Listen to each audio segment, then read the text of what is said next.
first nomads become farmers. One of the best places for nomads to live was in an area called Fertile Crescent. It was called a crescent because it was shaped like a crescent moon, like this. And it was called fertile because two rivers called the Tigris and the Euphrates ran through it. Rich grass, wild barley, and wild wheat grew in the damp soil of riverbanks. When nomads wandered through Fertile Crescent, they saw herds of animals feeding on the grass. They saw grains that they could harvest, wide rivers where they could fish and get fresh water to drink. Because it was too easy to find food, nomads turned into Fertile Crescent again and again. Some of these nomads began to live near the two rivers all year long, instead of wandering from place to place in search of food.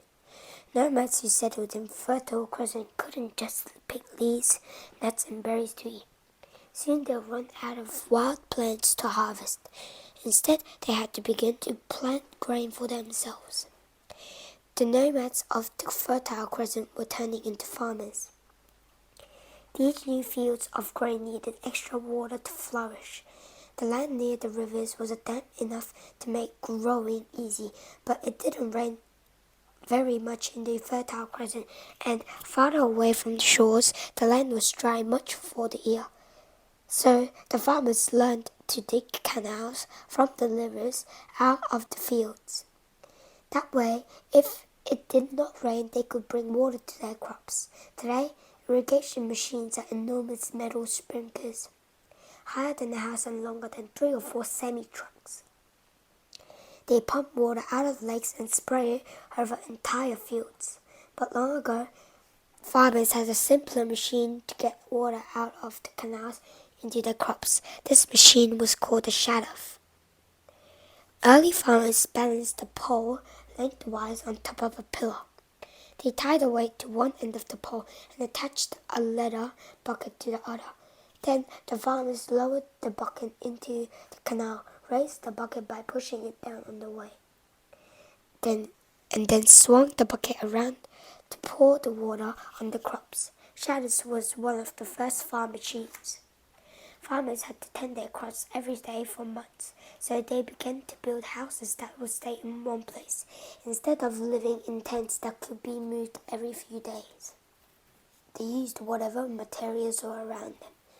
Farmers who lived near the river built houses out of reeds or out of bricks that were made from mud and left to dry in the sun. Soon, farmers discovered that it was best to build houses close together so that could help each other to water and tend their fields. These were the first villages. Farmers also learned that they could tame animals such as sheep and goats, feed them grain, and then use them for meat. This was easier than hunting wild animals.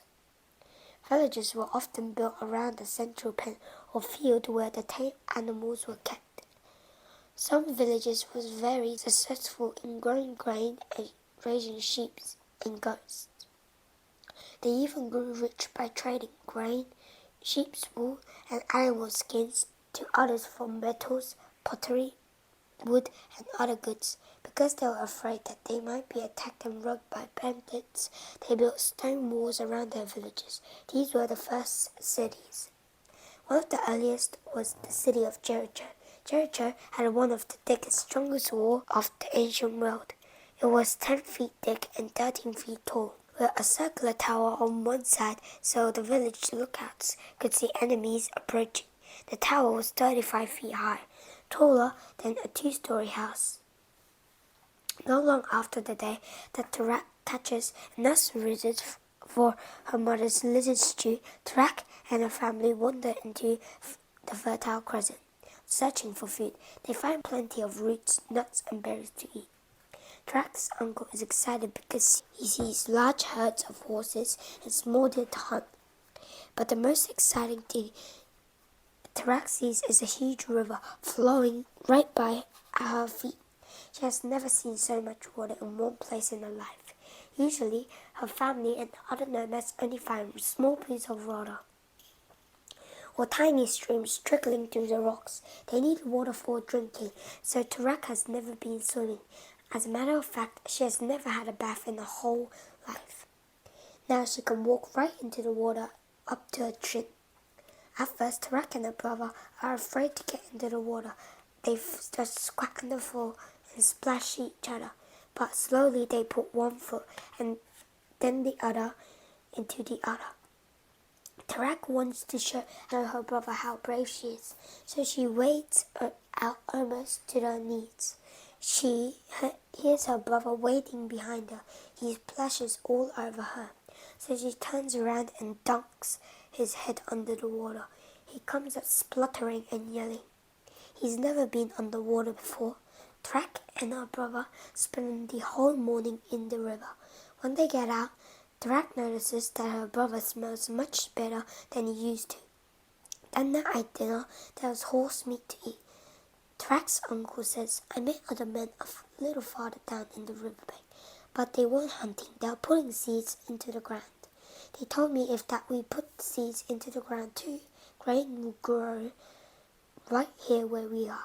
We could pick it and we wouldn't have to keep looking for new fields to gather food in. I think we'll stay here for a while and watch what they're doing. Tarak grins at her brother. She likes living in the brink of the river. She likes eating horse meat instead of lizards. She likes the idea that she won't have to go searching for roots every day. And most of all, she likes swimming.